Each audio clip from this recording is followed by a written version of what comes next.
Nosso grupo se chama Educação em Busca de Soluções. Nós somos um grupo, neste momento, apartidários.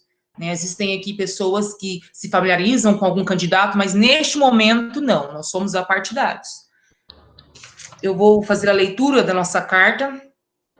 Nós, professores da Rede Municipal de Ensino de Paranaíba, inspirados nos ideais de liberdade, tolerância, respeito, integridade, inclusão, imparcialidade, acreditamos na educação como base primordial ao desenvolvimento de qualquer sociedade, essencial ao favorecimento da saúde, cultura, formação, emprego, desenvolvimento social e econômico. Acreditamos que a garantia de uma educação pública com qualidade social exige, antes de qualquer coisa, o compromisso dos governantes em priorizar uma gestão democrática no ensino, como exige a Lei Maior na Educação Brasileira, a LDB número 9394/96, que diz, artigo 3º, o ensino será ministrado com base nos seguintes princípios, inciso 8º, gestão democrática do ensino público na forma desta lei e da legislação dos sistemas de ensino. Frente a esse contexto, tomamos iniciativa de produzir esta carta e apresentar elementos que esperamos serem observados e atendidos pelos futuros governantes desse município. O primeiro é a urgência da gestão democrática em ouvir e participar com professores das tomadas de decisões inerentes ao Sistema Municipal de Ensino de Paranaíba. 2, melhoria dos salários e reajuste anual, observando a defasagem que se acumula em relação à Lei Nacional do Piso Salarial para Professores, volta das gratificações para o campo. 3, reformulação do plano de cargos e carreira do magistério, observando principalmente os itens.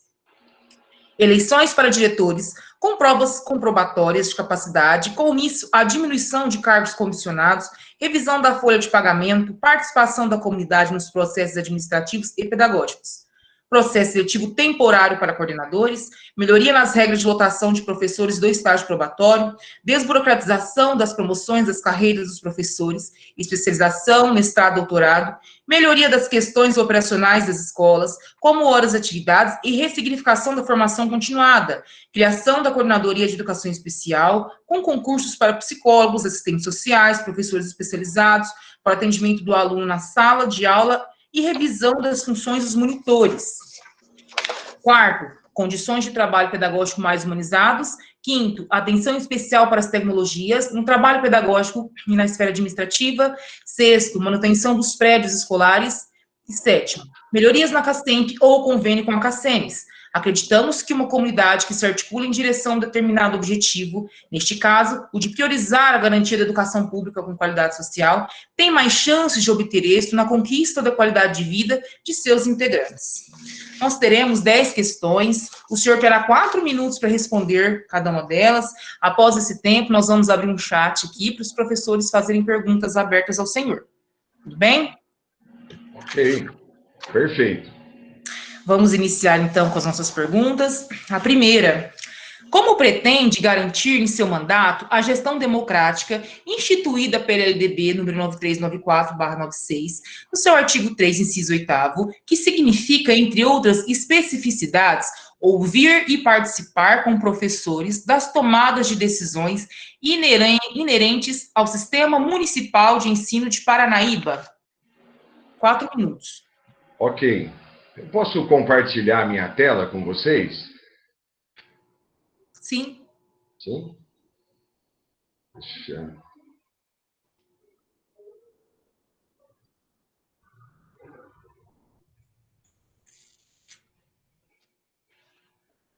Vocês estão vendo? Não. Ainda não?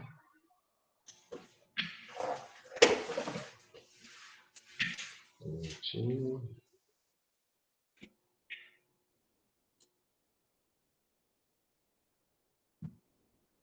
Ainda não, professora? Não, ainda não. Direto. Deixa eu pedir novamente aqui, então.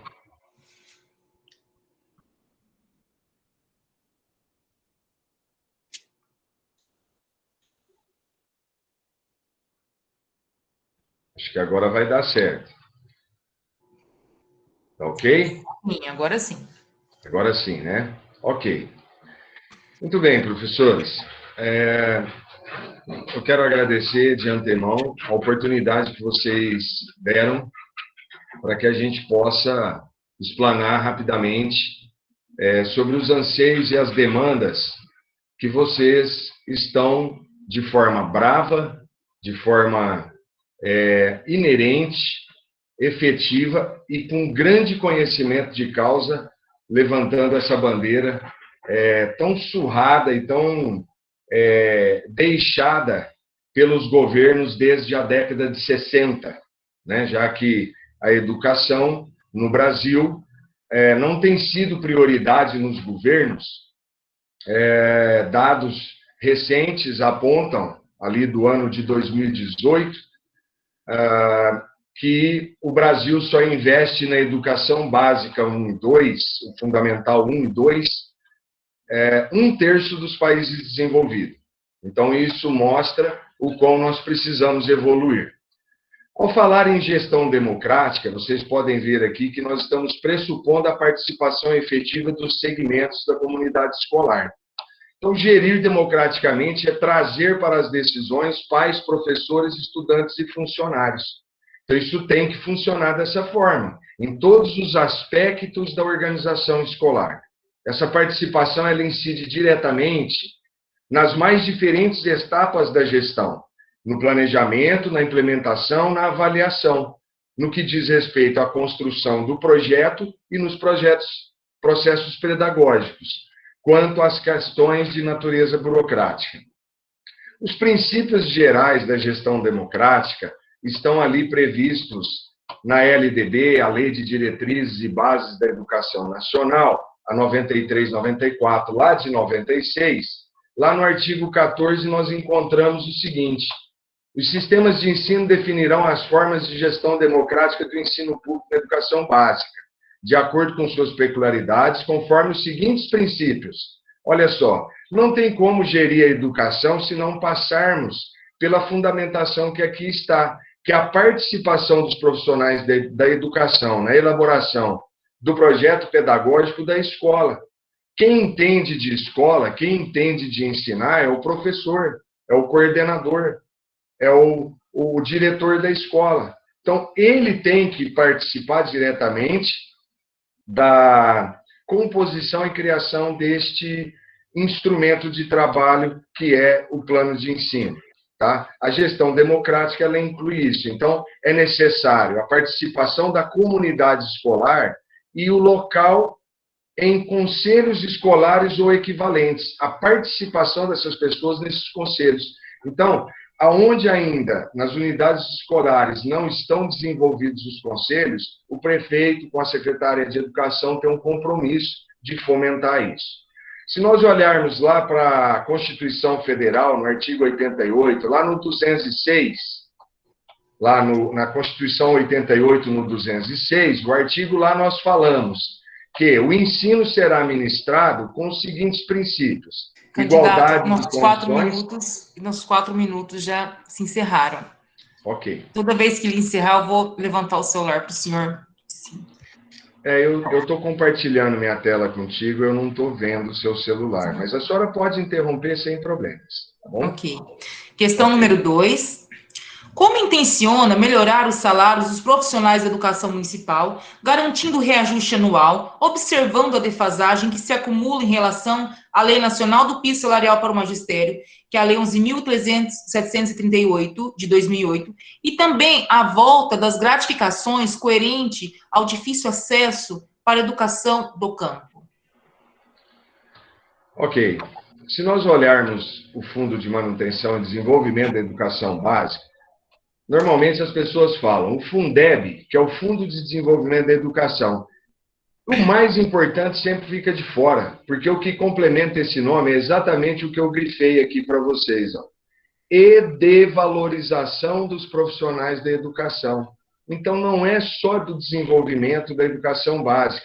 Há de se trazer para primeiro plano também a valorização dos profissionais, ok? Nós sabemos que o Brasil hoje investe em torno de R$ 3.440,29 por aluno, ano, tá? Dados oficiais. E lá no 5º da mesma lei sugerida, que aqui no enunciado foi colocado como a 739/2020, eu corrijo para 738/2008. Tá? Lá no artigo 5º, fala que o piso salarial do Magistério Público da Educação Básica ele deve ser reajustado anualmente lá em janeiro. E a atualização, ela será calculada sempre pelo percentual de crescimento do valor anual mínimo, né? Levantado ali pelo mesmo índice de aumento da aplicação dos índices do Fundeb.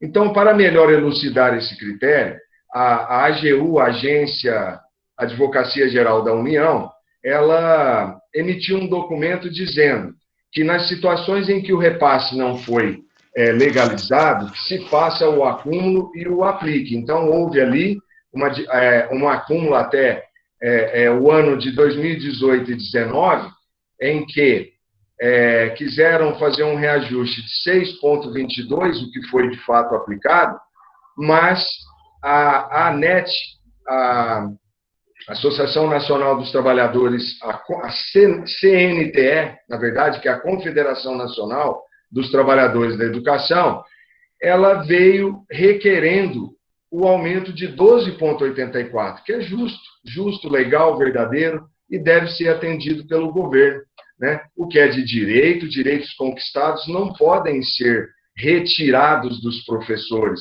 como vem sendo feito no Brasil. Portanto, o piso de 2019, que era de 2.557, em 2020 tem que obrigatoriamente ser de 2.886,15. Tá? Então, como garantir esses reajustes quando a prefeitura não consegue repassá-los por conta? Subsídio de até 10% da União. Está previsto lá, gente, no artigo 4º.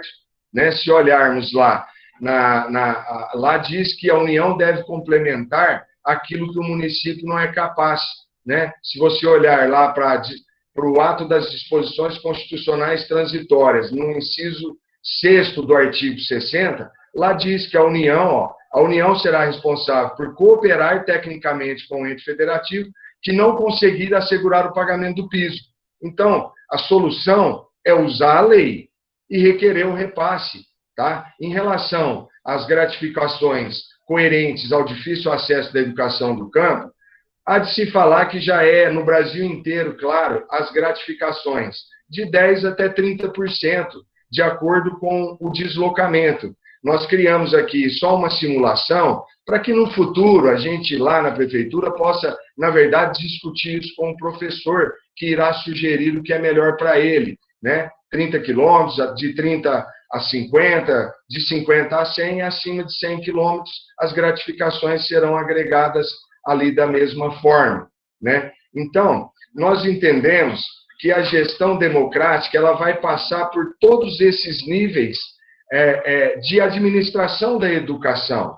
Né? Nós precisamos ouvir aquele que é o maior interessado, que é o professor, é o diretor, é a classe trabalhadora, que é quem tem a demanda em sua mão e é quem sente as dificuldades de fato ali, em loco. Né? 4 minutos, candidato. Ok. Com o nosso tempo. Questão número 3.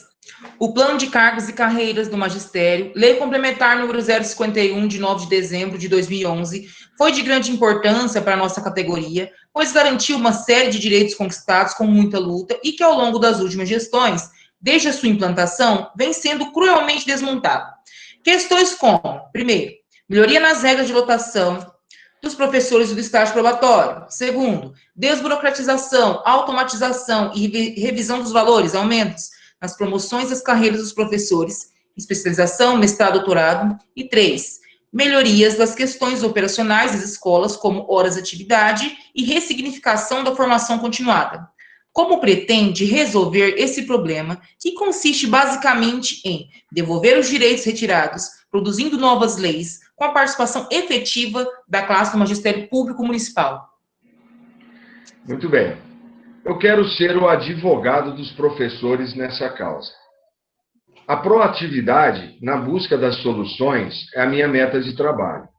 Soluções têm que vir à tona e têm que ser estudadas junto com o corpo docente. Eu quero sair em defesa do professor, porque eu só consigo melhorar os índices educacionais da minha amada Paranaíba se eu ouvir quem de fato trabalha e põe a mão na massa, que é o professor, que é você que está aí me ouvindo agora e participando comigo, me dando a oportunidade de te dizer que eu serei o seu advogado nesta causa, porque eu acredito na educação. Ela constrói o futuro de fato. O resto, muitas vezes, passa por conversas infundadas. Nós precisamos investir na capacidade de trabalhar em equipe.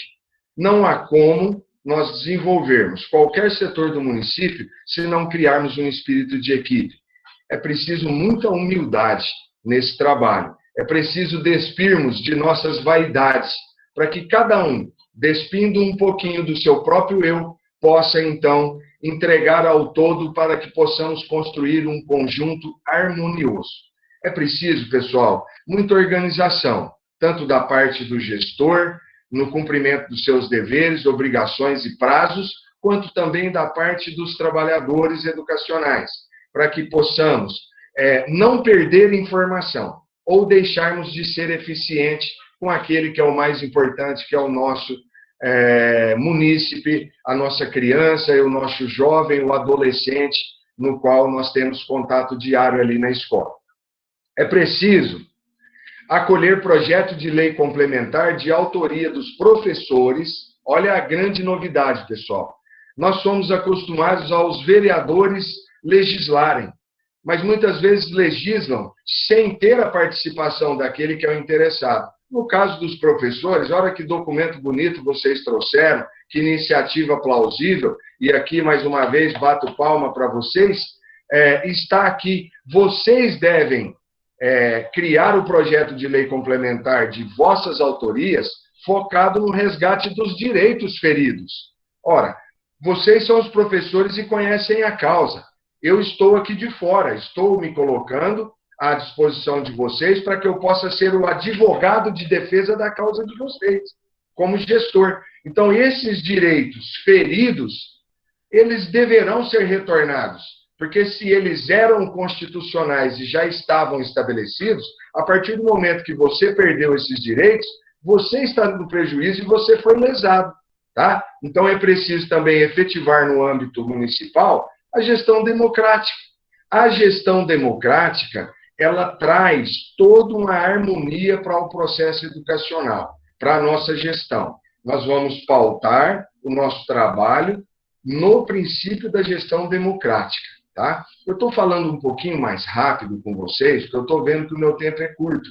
E eu preparei para vocês um material imenso, vasto, muito bom de se aprofundar. Né? Numa oportunidade melhor, nós estaremos ali apresentando para vocês esse material com outros fundamentos também, que aqui não são cabíveis e não dá tempo de abordá-los, ok? Mas tenham sempre em mente a experiência que nós acumulamos nesses 30 anos de gestão, certamente o respeito, a humildade, ouvir mais, falar menos, são princípios que nós ouvimos.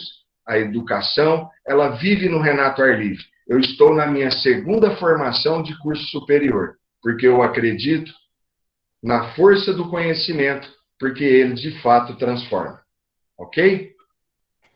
Ok. Vamos para a questão número 4. A categoria do Magistério Público Municipal sofre a cada nova gestão com problemas nos cabides de empregos e o loteamento de cargos de educação.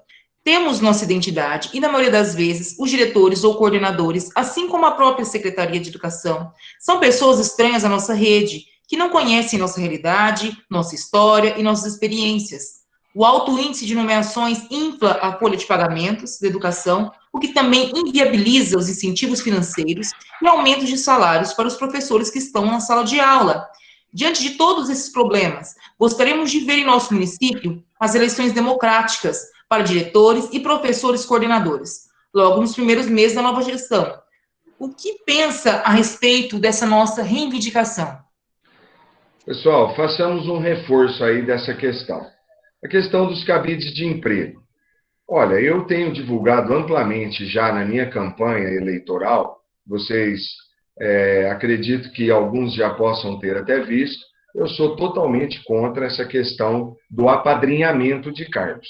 Tá? Na nossa gestão, nós não vamos, de forma alguma, admitir apadrinhamentos. Por isso mesmo, colocamos a nossa candidatura de forma límpida, de forma única, partido chapa pura, sem candidatos a vereador, para que possamos, se assim vocês entenderem, ao chegar no Paço Municipal, tenhamos autonomia de verdade de trabalho, sem dever favor político.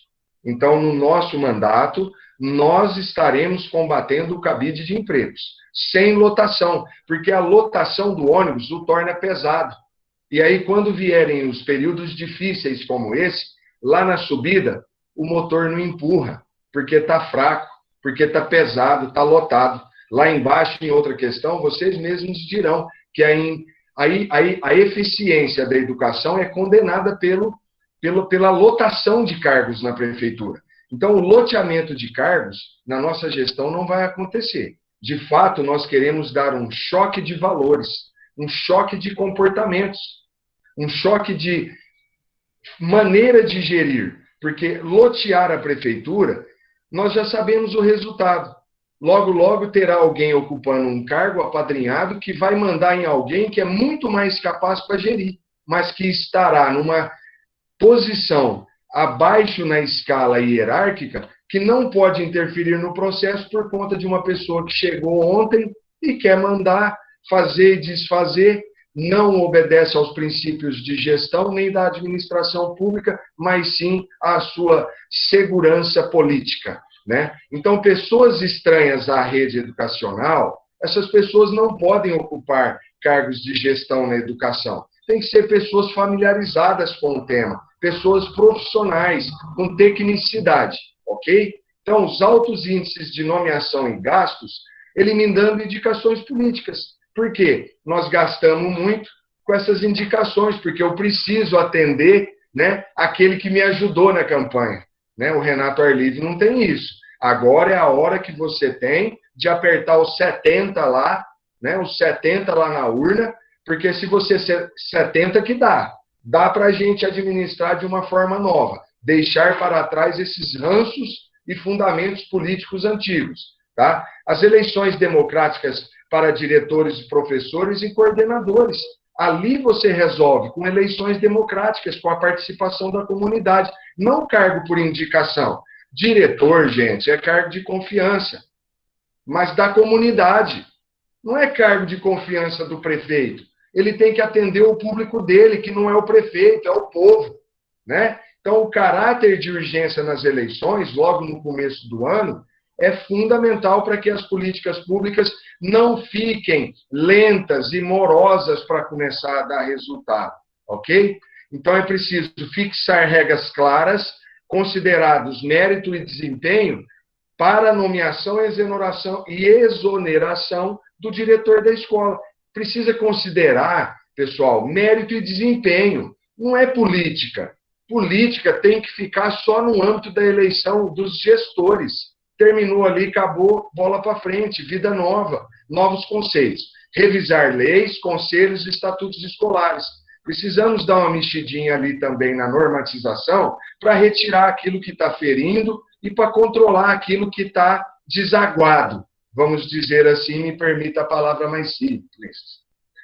Promover a participação da comunidade escolar em decisões de natureza administrativa e pedagógica. Desculpa. Nosso tempo estourou. Sim, pois não. Vamos lá. Questão número 5. Uma questão bastante importante, pontual e atual da natureza do ato educativo. Diz respeito aos desvios da atuação do professor na sala de aula. Trata-se da questão de que o professor não tem formação na psicologia ou na assistência social para dar conta das demandas atuais da educação. Nesse sentido, para que a educação no município possa atingir um melhor nível de qualidade social, pensamos na criação da Coordenadoria da Educação Especial, com concursos para psicólogos, assistentes sociais, professores especializados, nas salas de aula e nas salas de atendimento educacional especializado, EE, e revisão das funções dos monitores. O que pensa a respeito dessa solicitação? Pessoal, uma questão muito clara e muito bem pensada que vocês fizeram. De fato, com essa iniciativa e as questões aqui postadas, esse documento ele só vem a reforçar que vocês sabem o caminho a seguir. E que o gestor, o próximo prefeito, ele tem que ouvir vocês. Tem que ouvir, tem que sentar, tem que apoiar, porque vocês são os responsáveis pelo progresso dessa cidade no que tange à educação. Nós sabemos que crianças bem preparadas, crianças com um ensino de qualidade, eles darão resultados melhores lá na frente. Então, um dos problemas que leva o professor a sofrer dentro da sala de aula, vocês sabem melhor do que eu isso, são os desvios da atuação do professor na sala. Então, nós precisamos combater as práticas da disfunção.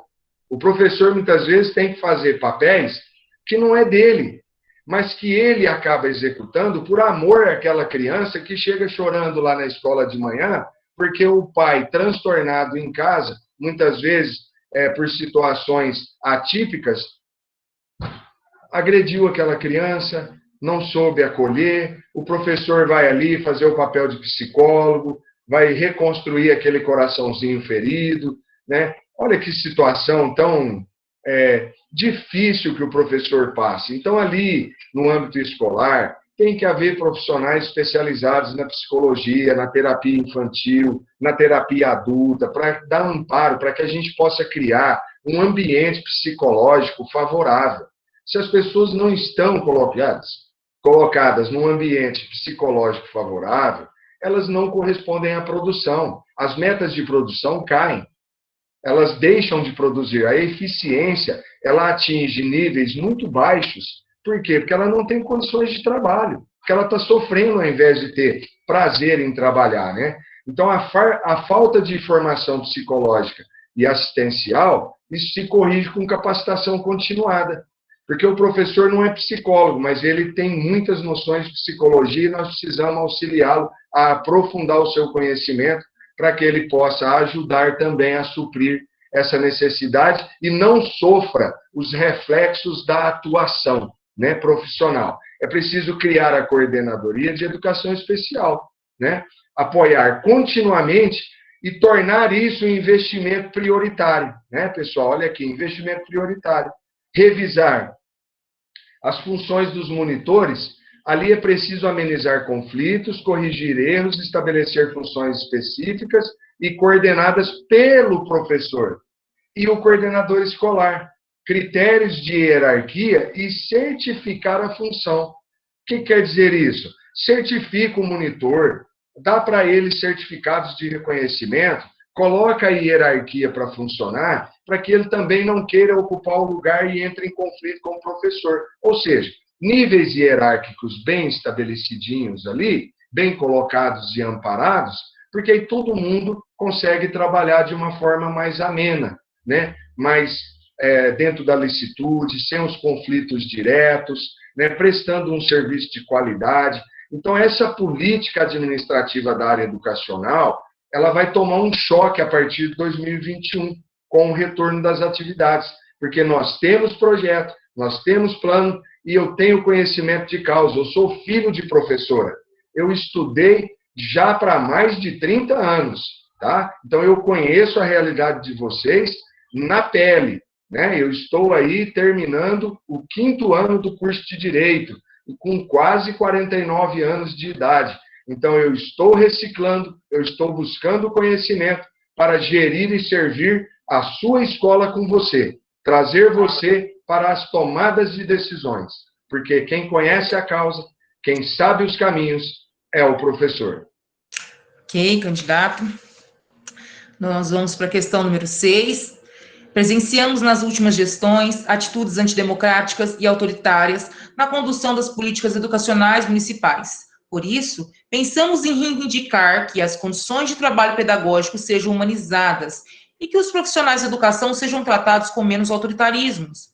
Como pretende formar a sua equipe de trabalho na Secretaria de Educação para resolver esses problemas?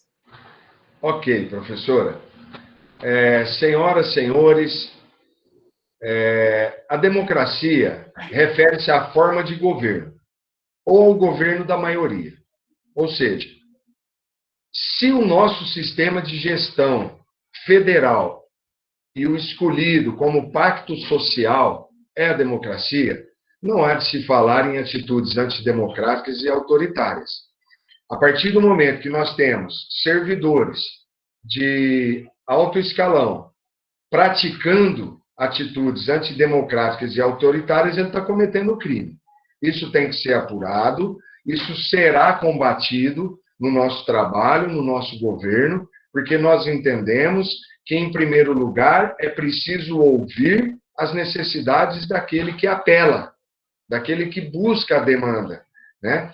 O diálogo, ele é cabível sempre em todas as esferas, de forma serena, tranquila, com tempo, com prazos, né? Quando você precisa dialogar de forma muito rápida e veloz, você acaba cometendo alguns erros ali na sua locução, tá? É o que pode estar acontecendo conosco aqui até hoje.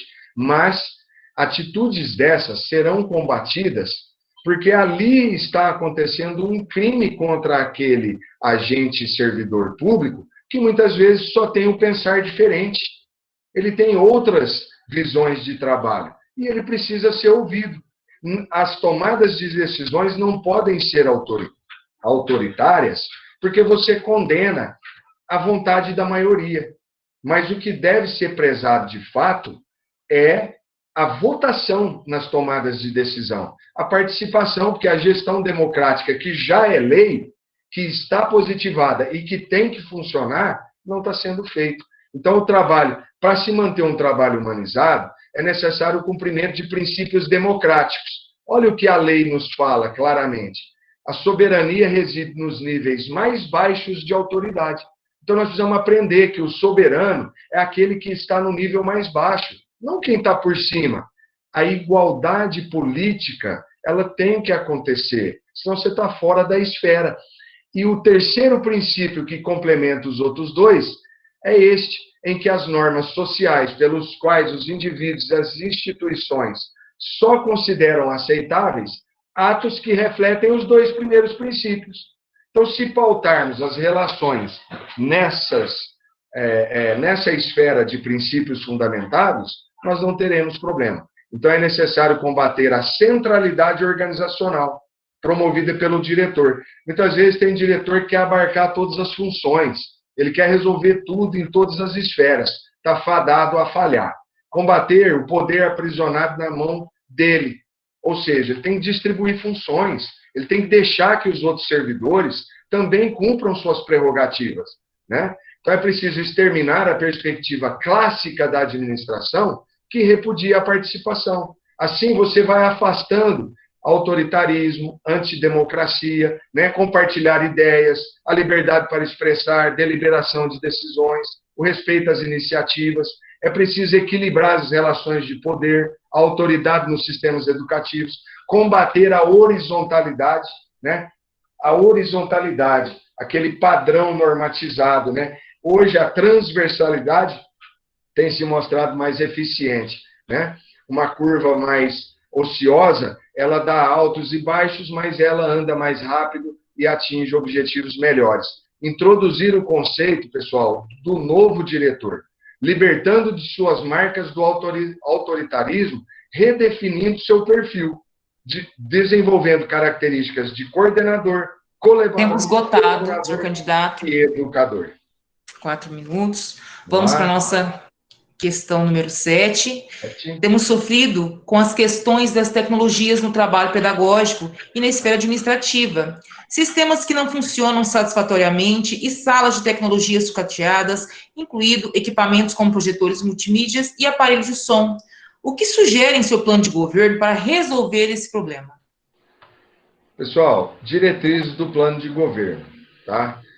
Então, para se resolver isso, é preciso trabalhar a segurança adaptativa, a luta contra os hackers e o acesso às informações e o roubo de informações.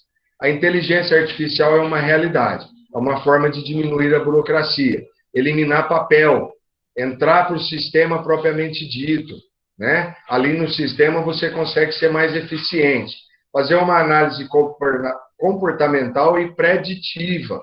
É preciso rever a forma como nós estamos trabalhando e executando as funções, porque o tradicionalismo muitas vezes nos impede de galgar novos horizontes. A ética no uso de dados, né? Usar as coisas e a informação pública em desenvolvimento das coisas públicas, né? Nós precisamos entrar nos cidadãos digitais, o futuro ele é hoje.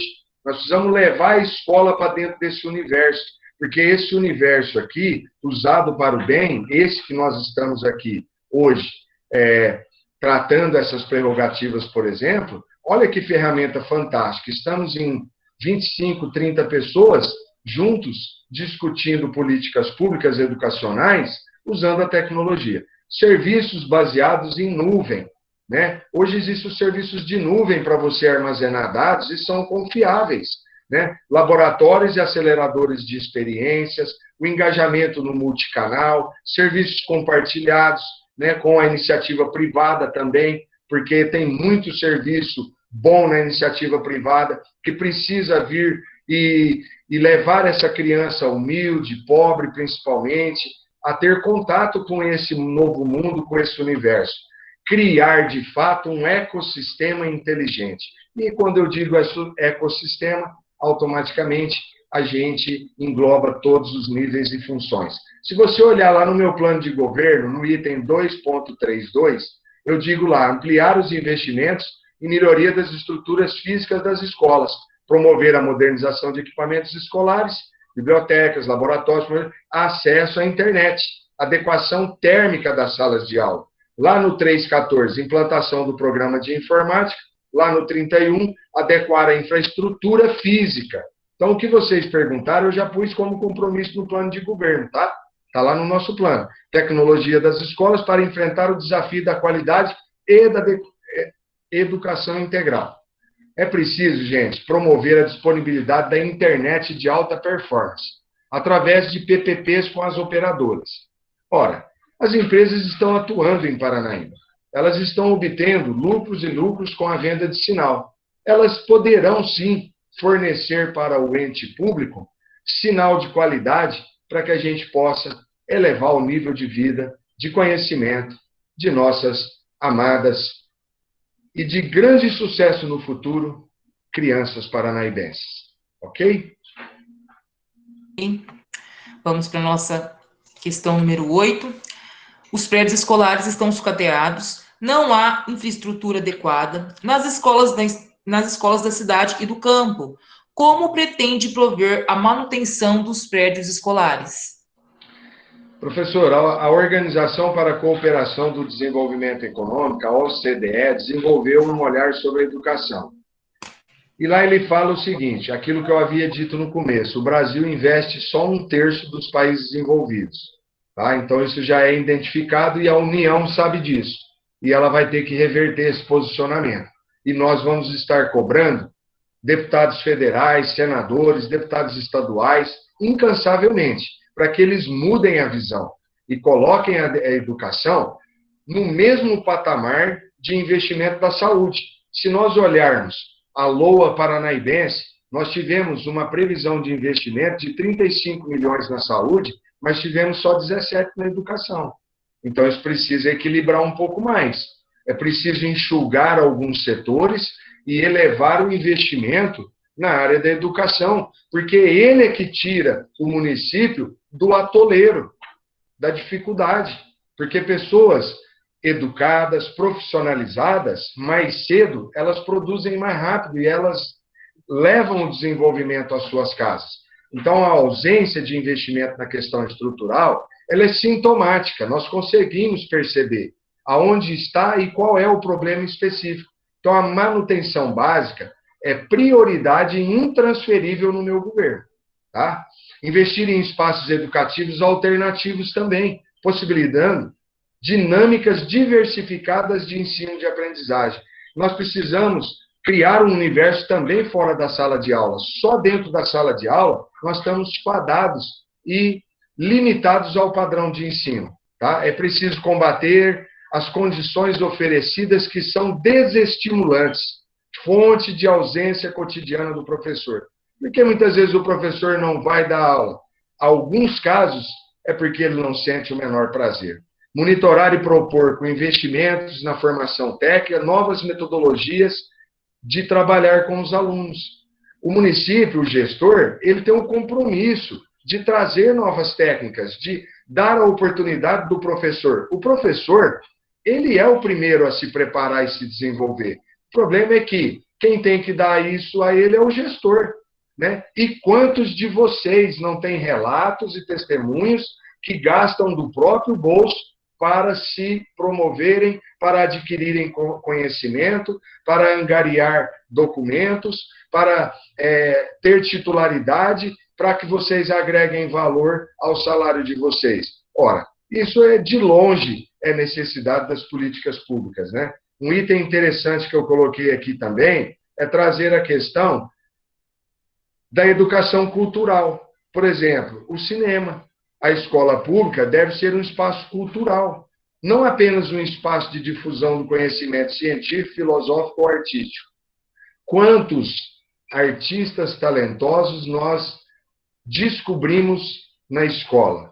Então, a escola precisa, em Paranaíba, superar este universo, né, de uma escola apenas voltada ao ensino científico, filosófico e artístico, para que ela entre no segundo patamar definitivamente, né? Sabemos, eu não estou generalizando isso, porque nós sabemos e somos conhecedores de altos índices nas escolas aí, né? Tem muita escola boa, é reconhecido já como uma educação de qualidade em Paranaíba, né? Nós estamos aqui, na verdade, trazendo uma nova esfera de oferta, né? Novos caminhos que precisam ser desenvolvidos, sem combater ou depreciar o que já foi feito até aqui. Porque, afinal de contas, muito se suou a camisa até aqui para se trazer uma educação de qualidade para nossas crianças. Vocês estão de parabéns neste dia que é especial de vocês.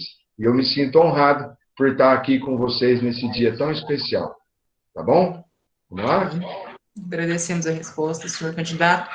Pergunta número 9. A Caixa de Atendimento à Saúde do Profissional da Educação do município é totalmente insatisfatória.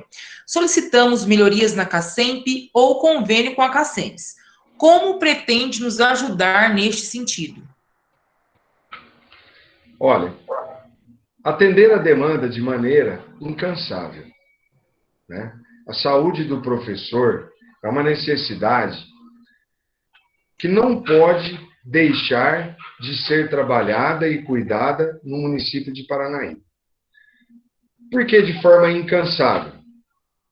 Porque quando você termina um projeto, você tem que estar começando outro. Porque não existe que nós nunca atingiremos a condição ideal de trabalho. Porque não existe condição ideal de trabalho. Porque o dia que pensarmos que atingimos uma condição ideal de trabalho, ali começa a diminuir a qualidade do nosso trabalho. Porque a transformação, ela é constante, ela é diária, ela acontece a todo momento. Então, termina-se um projeto, atingiu-se um objetivo, começa-se outro. É preciso buscar, para atender essa demanda, eu confesso aos senhores que eu não sou conhecedor profundo das dificuldades que a CACEMP passa, mas acredito que são as mesmas dificuldades que o sistema de saúde passa pelo Brasil todo, né? Dificuldades de acesso à consulta, dificuldades de acesso a tratamentos especializados, principalmente. Nós sabemos que o serviço básico muitas vezes até anda. São alguns serviços laboratoriais de base, estão sendo muito bem executados em Paranaíba. Mas há de se desejar e somos carentes na questão das especialidades. Não temos aparelhagens desenvolvidas e modernas e, quando temos, o acesso é difícil e oneroso para o servidor. Então, é preciso desenvolver políticas de recursos na esfera estadual e federal para atender essa demanda do convênio. Tá? Revisar o plano de coberturas, inserindo neste plano de coberturas da CACEMP os novos adicionais que estão faltando e que vocês colocam como demanda. Tá? É preciso tornar o serviço de atendimento à saúde do professor serviço de caráter essencial. Tá? Não pode ser de segundo plano mais, tem que ser essencial. O professor, ele tem que ser tratado como a pérola da casa, porque ele é responsável pelo desenvolvimento cognitivo de nossas crianças. E uma criança sem conhecimento é uma criança sem futuro, é uma criança sem visão de mundo, né? Então, é preciso tornar o serviço de atendimento um caráter essencial, identificando e solucionando as demandas específicas, né? Quais são as demandas específicas? Aonde que está pegando, vamos dizer, no coloquial, né? O que é o básico que está faltando na gestão da saúde, né? É o serviço de ultrassonografia, de ressonância. Aonde que é o problema? É o tratamento das dores lombares, do LERN, né? Causado pelas funções diárias, né? Se não há oficialização do convênio, então que nós trabalhemos para oficializar esse convênio com o plano de saúde da CACEMES ou um plano de saúde particular, de uma empresa particular, fazendo uma PPP para que supra essa necessidade. Se vocês olharem lá na minha meta de trabalho, a 2114, diz ampliar parcerias com as redes públicas e privadas de saúde para melhorar cada vez mais o atendimento às pessoas. Então, não é só os professores, a toda a comunidade. O Renato Ar Livre quer uma saúde para todas as pessoas, porque uma cidade saudável é uma cidade próspera, uma cidade mais amigável, uma cidade mais amena e melhor para se viver. É preciso lá no 26... nosso tempo já estourou os 4 minutinhos. Vamos para a nossa última questão. Temos uma insatisfação muito grande com relação ao pagamento das férias que não acontece mais em seu usufruto, ou seja, no mês de janeiro. Ela está sendo paga no mês em que o funcionário tomou posse. E por conta do alto número de cargos comissionados, o executivo nunca consegue assegurar esse direito em dias, ou seja, as férias são sempre pagas com atrasos. Gostaríamos de voltar a receber as férias em seu usufruto, ou seja, no mês de janeiro. O que tem a nos dizer sobre isso? Bom, a primeira coisa, pessoal, quando se fala, professores, em pagamento de direitos, salários, férias, bônus, gratificação dos professores, é preciso manter um pagamento efetivo.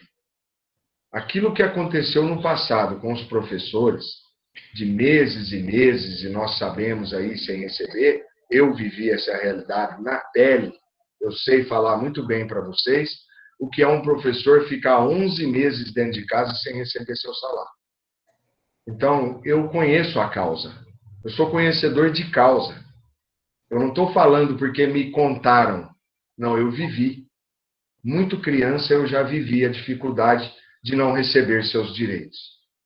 Depois de adulto, eu vi as dificuldades de não receber pelo serviço prestado. Então, isso não vai fazer parte do governo do Renato Ar Livre. Porque pagar professor, pagar servidor, pagar as contas é a regra número 1. Paga todo mundo. Sobrou alguma coisa? Sobrou. Então, agora vamos estabelecer nossas prioridades. Porque não há de se falar em desenvolvimento sem você cumprir a tarefa de casa. Então, manter o pagamento efetivo é meta de trabalho. Então, nós precisamos rever esse pagamento desse plano de férias de vocês aí, tá? Avaliando a política atual que está sendo aplicada, né? Eliminar a questão do pagamento em atraso, tá? E isso não é virtude, tá, gente? Isso não é virtude. Isso é obrigação, tá? É obrigação. Não precisa se enaltecer o gestor que, eu estou fazendo, eu faço. Não, você está ganhando para fazer, você foi escolhido pelas pessoas para fazer isso. Tá? Então, não é virtude, é obrigação, cumpra seu dever, gestor.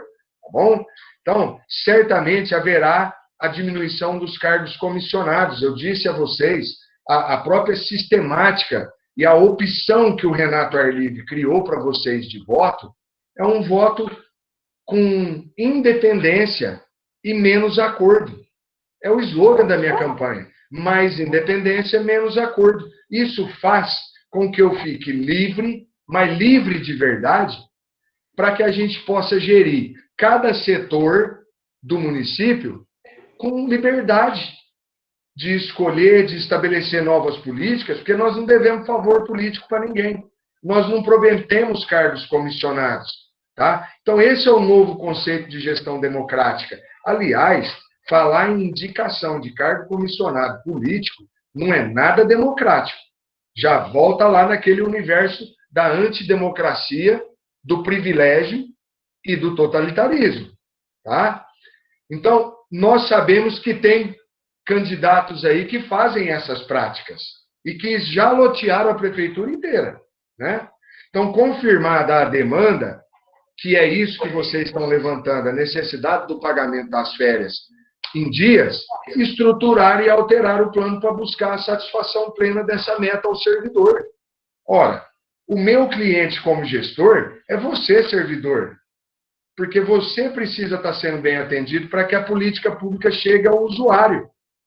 Melhorar sempre, pessoal.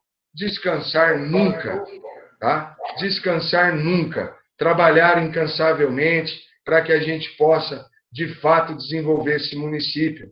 Né? Uma coisa eu digo para vocês, o pagamento de férias pulverizado ao longo dos anos, certamente é uma medida que não compromete o caixa ali no mês de janeiro. Então, é preciso que vocês também pensem e talvez abram mão um pouquinho aí dessa vontade de vocês, se for possível, claro, e vontade da maioria, para que nós possamos equacionar bem essa demanda. Porque imaginem vocês, os 140 aí, né, ter que pagar todo mundo ao mesmo tempo. Desculpa, tá? E agora eu vou pedir para o senhor voltar à tela para a gente abrir para as perguntas. Se inscrevam no chat aqueles que queiram fazer perguntas ao candidato. Ok. Lá no chat. Douglas, fique à vontade. Professora, só um minutinho. Sim? A senhora está me vendo aí? Sim, mas a tela... agora deixa eu ver. Agora okay. Sim, ok? Agora ok. Vamos lá. Douglas, pode fazer a sua pergunta. Bom, boa tarde, senhor candidato. Eu sou o professor Douglas, né, sou efetivo na rede municipal de Paranaíba há 20 anos, né, e também trabalho em outras instituições de ensino aqui em Paranaíba. Primeiro, candidato, senhor Renato, eu gostaria de parabenizá-lo por sua fala, né, agradecê-lo pela sua disponibilidade, né, parabenizá-lo por sua educação conosco, né, por ter compreendido o intuito, né, o objetivo do nosso projeto dessas lives, né.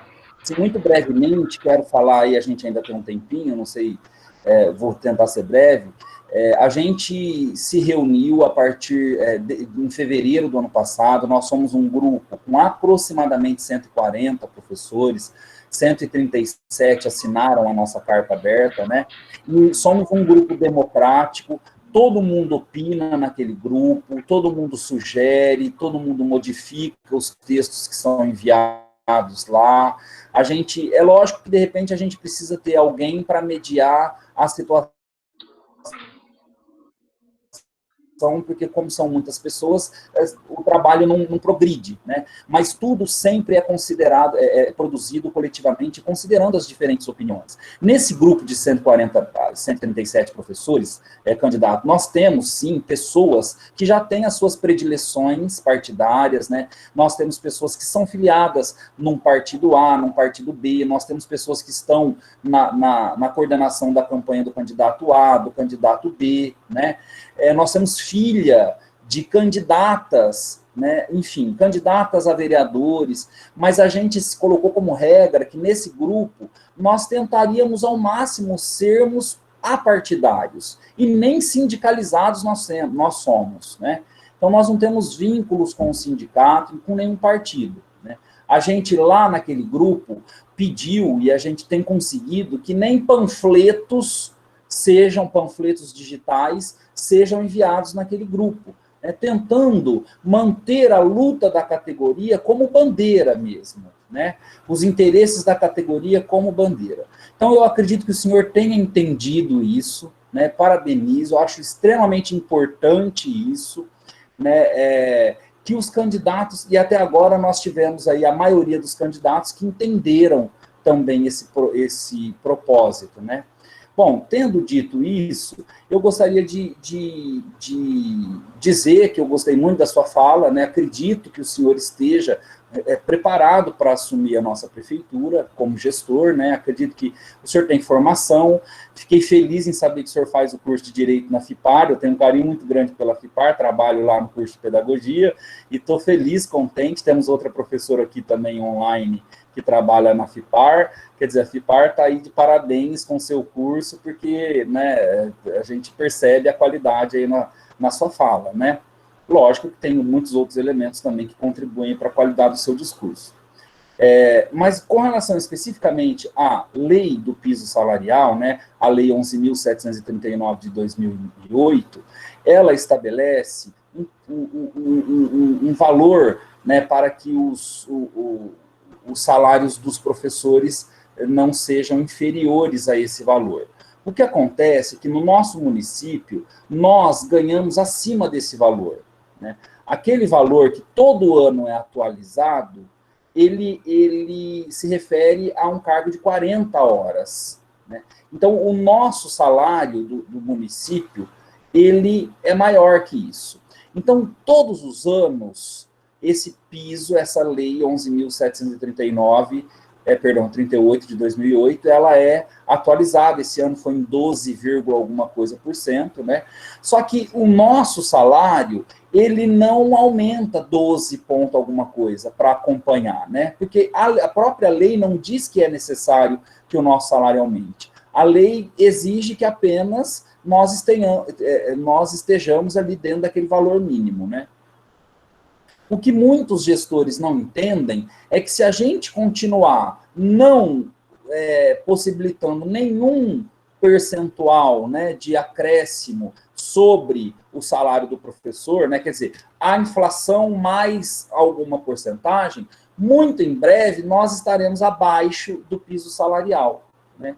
Então, a nossa solicitação, assim, e a minha pergunta, talvez, ou que o senhor falasse um pouco mais, a respeito dessa questão, né? E parabenizo a questão dos cabides de emprego, acho que a sensibilidade, o senhor entendeu as nossas reivindicações, percebeu que é possível pensar melhor, né, na receita da educação, realocar recursos, né, e de repente contribuir aí para essa defasagem do salarial do professor. É isso. Muito bem, professor. Eu fico muito feliz, me sinto, de uma certa forma, muito honrado, professor Douglas, porque eu venho de uma família muito humilde, uma família simples, que vem construindo uma trajetória de trabalho pautada na verdade, na honestidade, na licitude, né? Eu não tenho rabo preso, não tenho acordo político que me comprometa.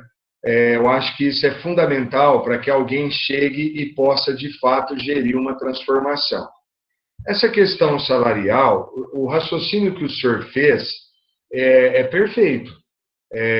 De fato, se você deixa de repassar índices, você vai acabar, com o passar dos anos, você vai comprometer, de fato, aquela receita do professor, e ele, então, estará ali passando até a perder o seu poder aquisitivo, até porque existem situações, e nós sabemos, que os índices de inflação, os divulgados pelo governo, os estabelecidos, são índices que regulam a meta de estabilidade governamental, mas que muitas vezes não transgridem a realidade do mercado lá fora.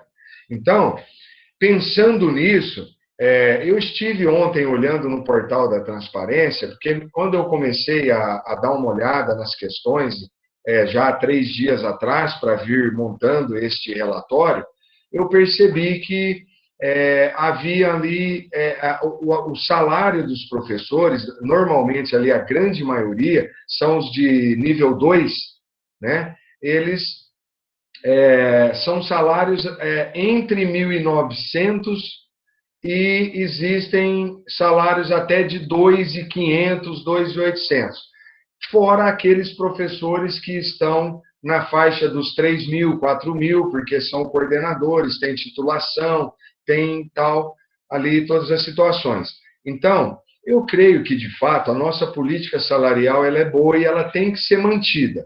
Ela tem que garantir ao professor uma boa qualidade de salário, para que aquilo que o município acaba gastando ou perdendo por má gestão em outros setores, possam servir de subsídio para a aplicação.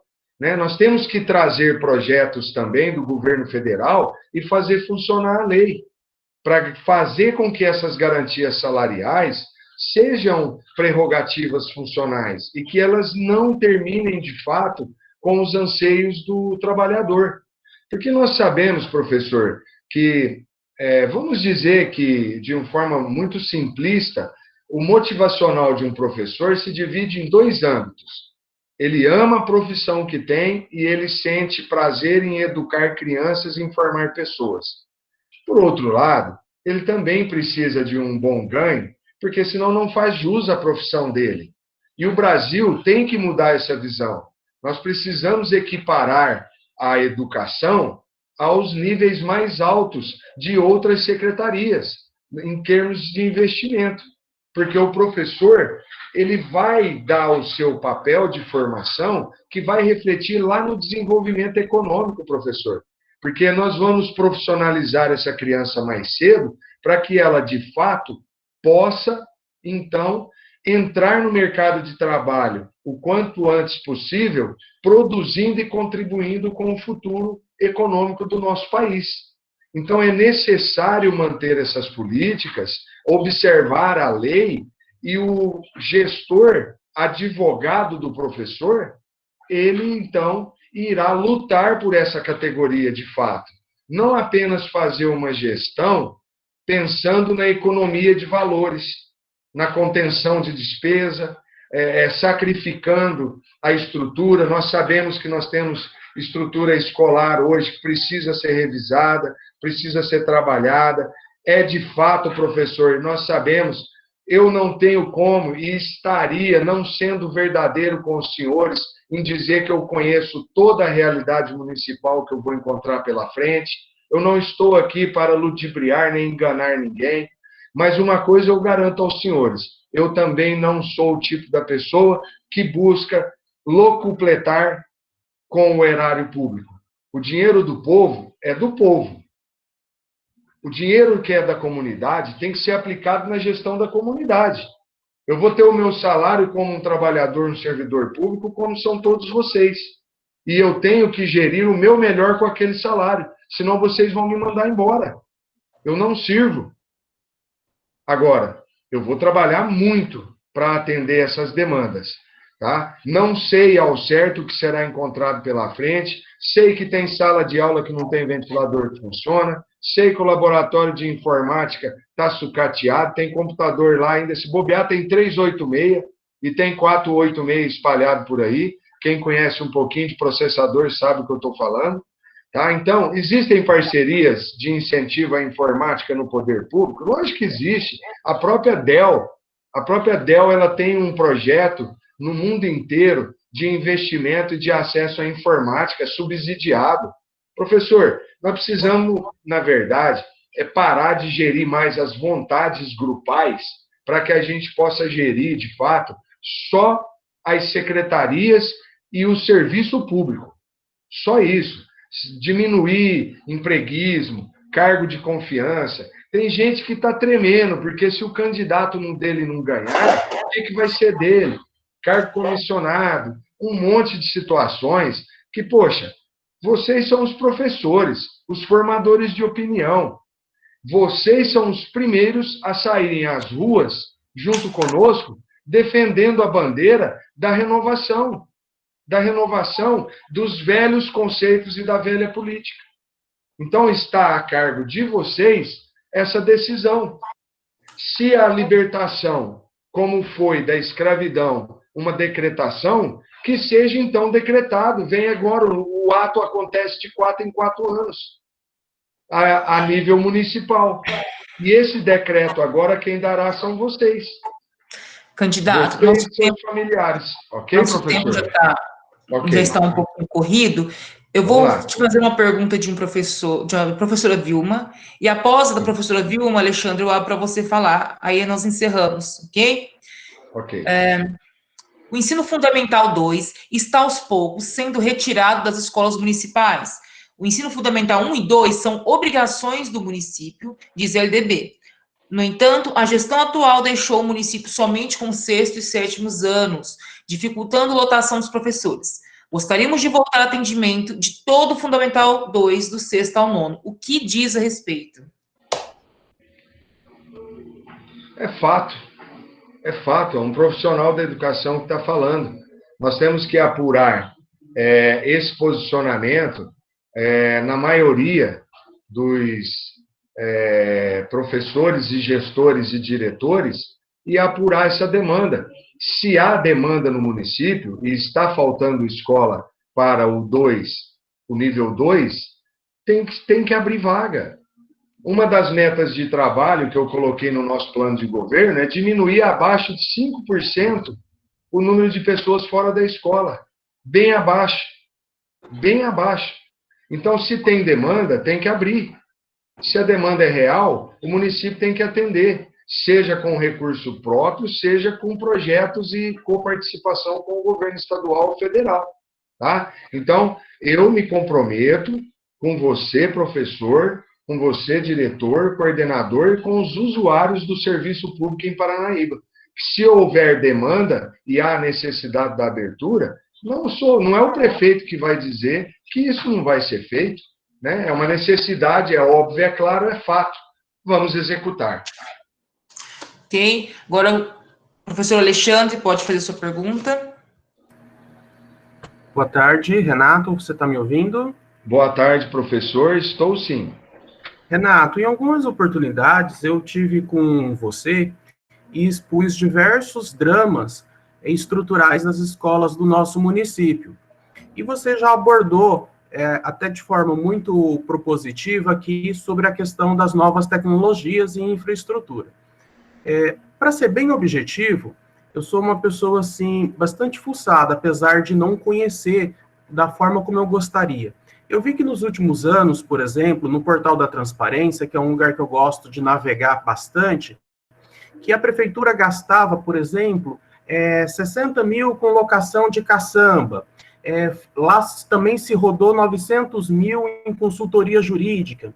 E assim, para mim que estou de fora, como um cidadão, eu olho esses gastos e eu só consigo visualizar eles pensando o seguinte: meu Deus, 900 mil em consultoria jurídica, o que isso representaria sendo investido nas escolas que nós temos, né? Eu acho que daria, às vezes, para trocar uma torneira, daria para fazer uma pintura daquele lugar que está descascando, daria para trocar um computador, né? Como você mesmo falou, às vezes tem um computador ali que já é da década passada, que nem roda direito, né? Ao passo que a gente sabe que talvez ali de 1.500 a 2.000 reais você já compra um excelente computador novo. Então, o que é montar um laboratório de informática de 10, 20 computadores? E eu pergunto sobre tecnologia, porque não sou professor na rede do município, sou do estado, eu trabalho com disciplinas da base diversificada da BNCC, no caso, pesquisa autoria, projeto de vida, e eu tenho muita dificuldade de desenvolver esse trabalho com os alunos.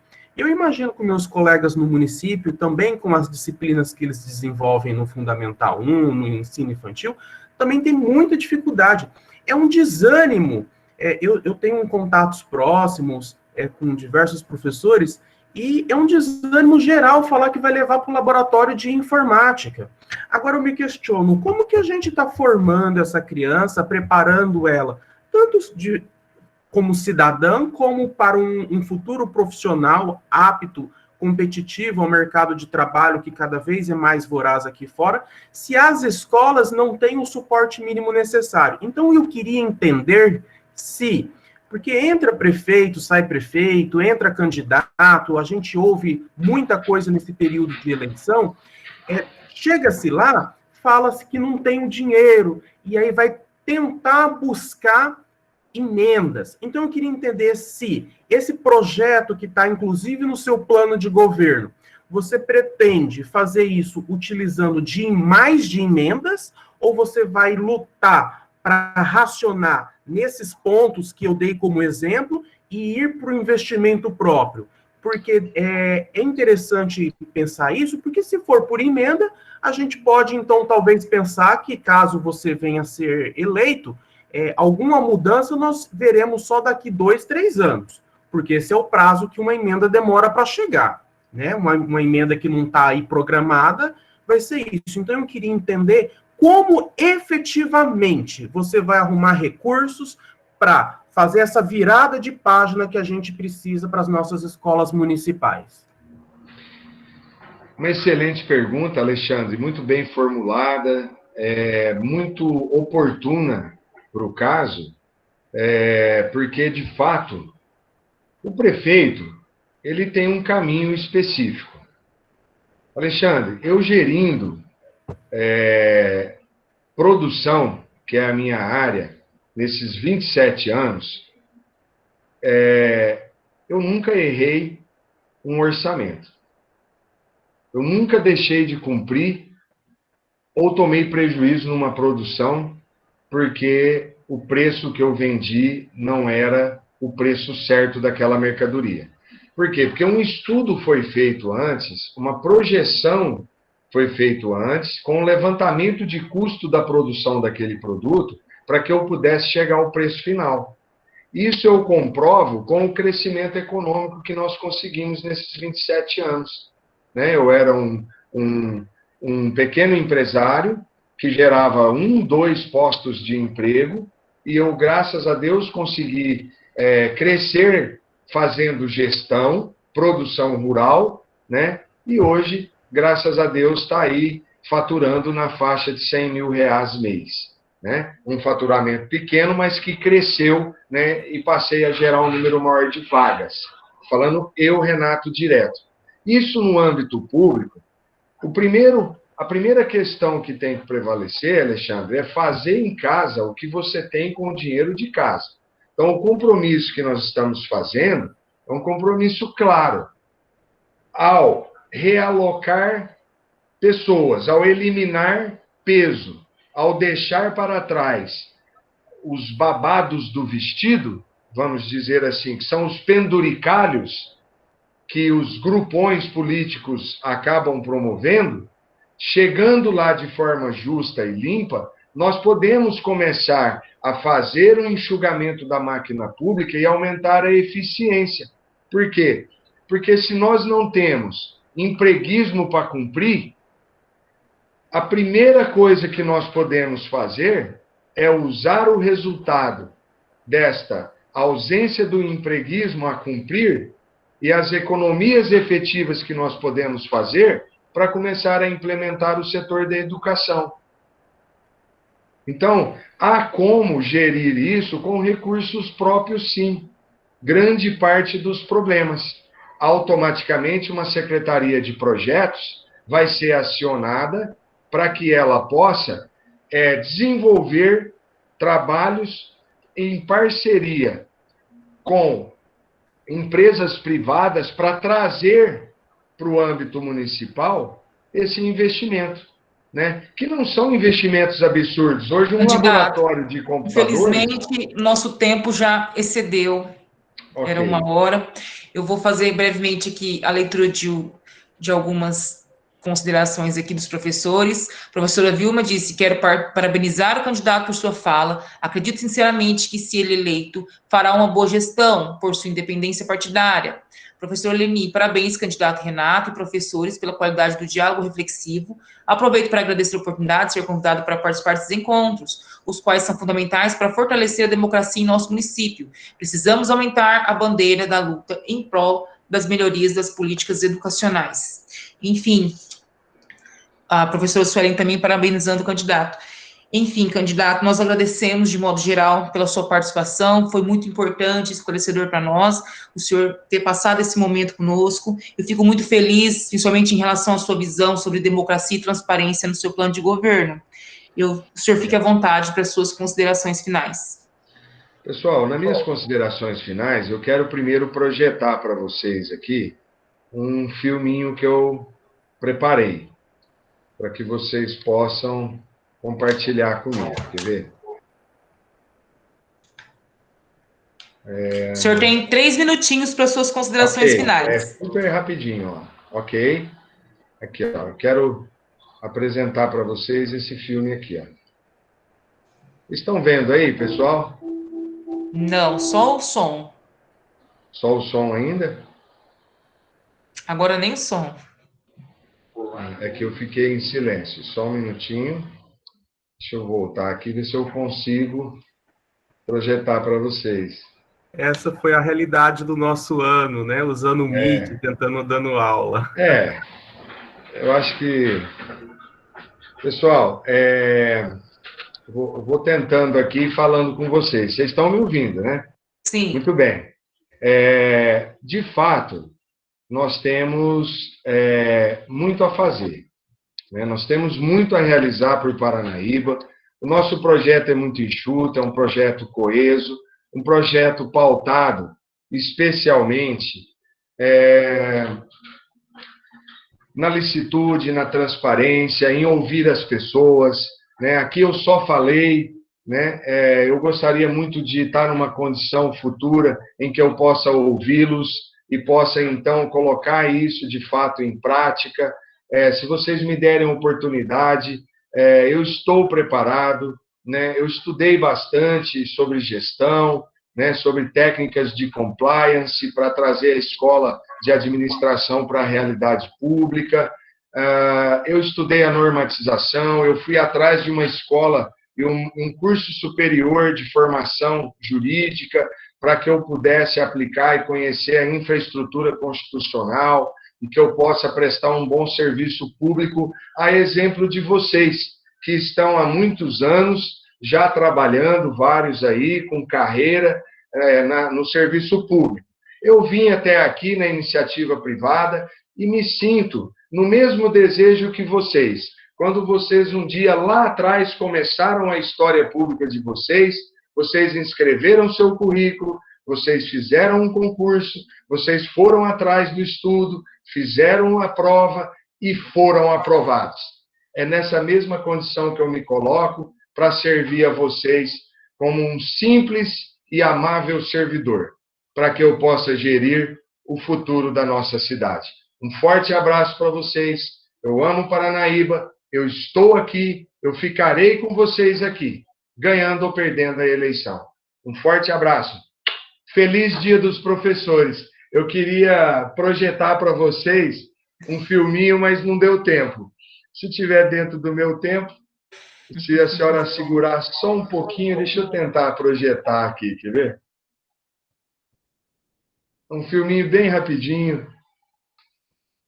Ah, sim, agora acho que deu, hein? Vê lá. Saiu aí? Sim.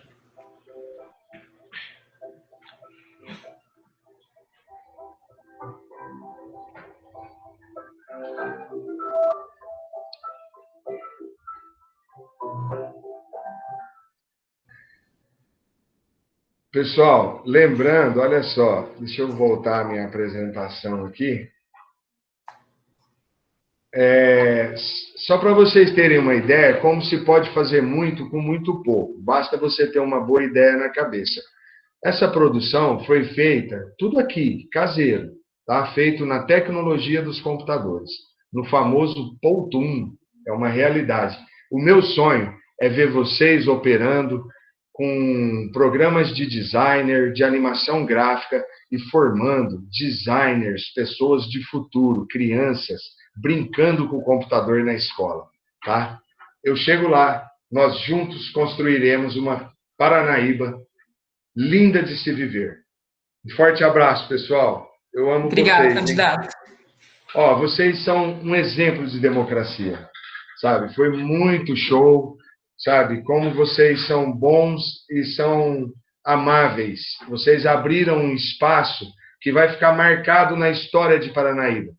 E para elogiar o trabalho de vocês e dizer que vocês foram os pioneiros, não haveria de ser diferente, né? Afinal, vocês são professores.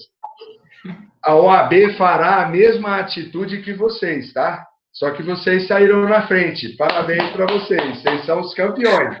Valeu, pessoal. Tchau, tchau. Muito obrigada. Beijo.